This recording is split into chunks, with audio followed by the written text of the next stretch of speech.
In the universe of Swallowed Star, few pieces of equipment have left as deep an impression on viewers as the Beast God weapon in the killing Wu Yuyi. In Luo Feng's early cultivation journey, these treasures were essential, empowering him to survive, grow, and battle formidable opponents. But as the plot progressed and Luo Feng's strength soared, these once crucial pieces were quietly set aside. So the question arises, why did Luo Feng give them up? And what weapons replaced them in the later stages of his cultivation? When you look at the reasons and replacements closely, the answer becomes clear. The demands of battle had changed, and Luo Feng had outgrown the tools of his past. Let's begin with the Beast God weapon.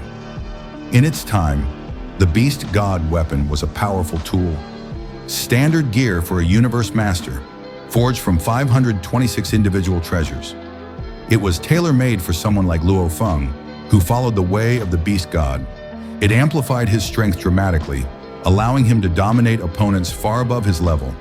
But that effectiveness couldn't last forever. Luo Feng ascended from the realm of universe lords to the battlefield of Chaos Overlords. As his enemies became stronger, the power offered by the Beast God weapon simply couldn't keep up. In those high-intensity, life-or-death battles, the weapon no longer provided enough combat power. It was outclassed. And for a warrior like Luo Feng, relying on outdated tools could mean the difference between victory and annihilation. Even more critically, the Beast God weapon struggled to sync with the deeper understanding Luo Feng had gained of the power of law.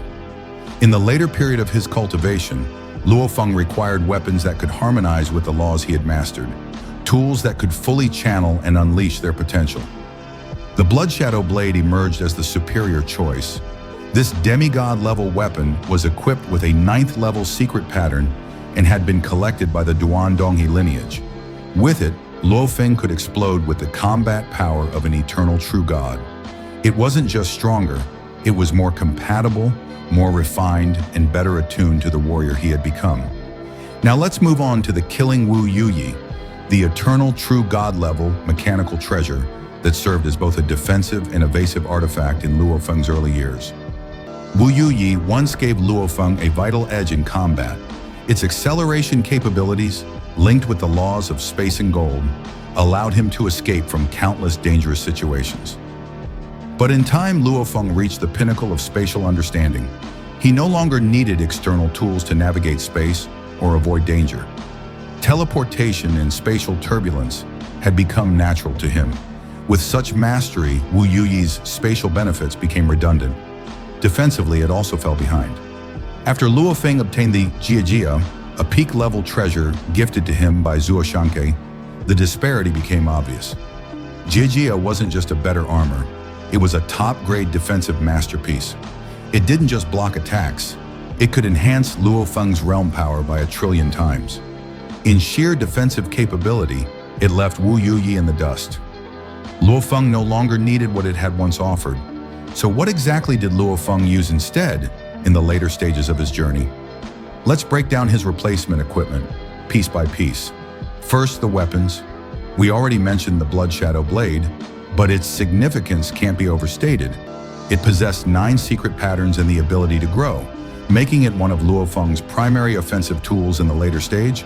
It was flexible, potent, and deeply aligned with the laws Luo Feng wielded. But even the Blood Shadow Blade was overshadowed by one treasure, the Star Tower. The Star Tower is a God-King level treasure and the most powerful weapon in Luo Feng's arsenal. Its abilities were unmatched, save for mental attacks. Inside, the star map and star beads granted it devastating offensive and defensive capabilities. With the Star Tower in hand, even as a mere universe venerable, Luo Feng was able to challenge and suppress top-tier combatants at the 5th level of the Universe Lord stage. It wasn't just powerful, it was supreme. In the later battles, the Star Tower became Luo Feng's trump card, a true weapon of destruction and dominion. Next, the armor. Luo Feng's Extinction Divine Armor, earned after defeating the Lord of the Five Chaos, was a game-changer. It offered protection comparable to the strongest treasures in existence, physical attacks reduced to 100,000. Soul attacks weakened to just 1% of their original power. On top of that, it could even be used as a telekinetic weapon. In all aspects of defense, it surpassed the killing Wu Yuyi and took over its role with ease. Then there's the Beast God Armor, a gift from the ancestor of the giant Star Beast clan. Like the Beast God weapon, it was composed of 526 treasures and built for a universe master. But as armor, it provided extremely strong protection while simultaneously boosting the divine body's attack power.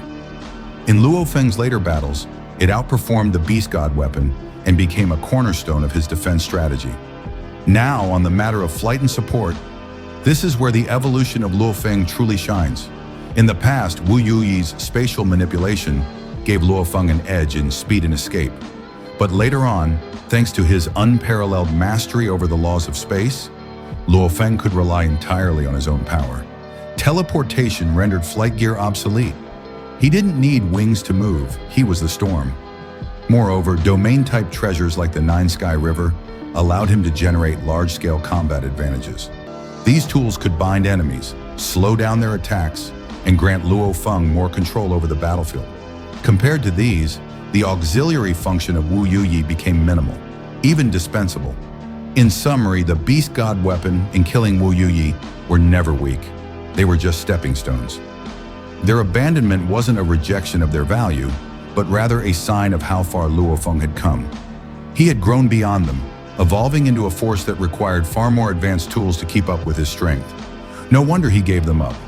When you wield the Blood Shadow Blade, the Star Tower, the Extinction Divine Armor, and the power of law itself, there's no need to look back. And that's the full picture behind Luo Feng's evolution in Swallowed Star. From early reliance on legendary treasures to mastering power that transcended them all, his path is a story of constant growth and choosing only the best tools for the battle ahead. And that wraps up today's deep dive into Luo Feng's later stage equipment upgrades in Swallowed Star. From the powerful Beast God weapon and killing Wu Yuyi, to even greater treasures like the Blood Shadow Blade, Star Tower, and Extinction Divine Armor. Every piece tells the story of Luo Feng's relentless evolution. If you enjoyed this breakdown and want more detailed insights into the world of Swallowed Star and other top Donghua series, make sure to like, subscribe, and turn on the notification bell so you never miss an update. Got thoughts on Luo Feng's gear choices or ideas for our next episode? Drop them in the comments. We'd love to hear from you. Thanks for watching, and until next time, keep exploring the stars.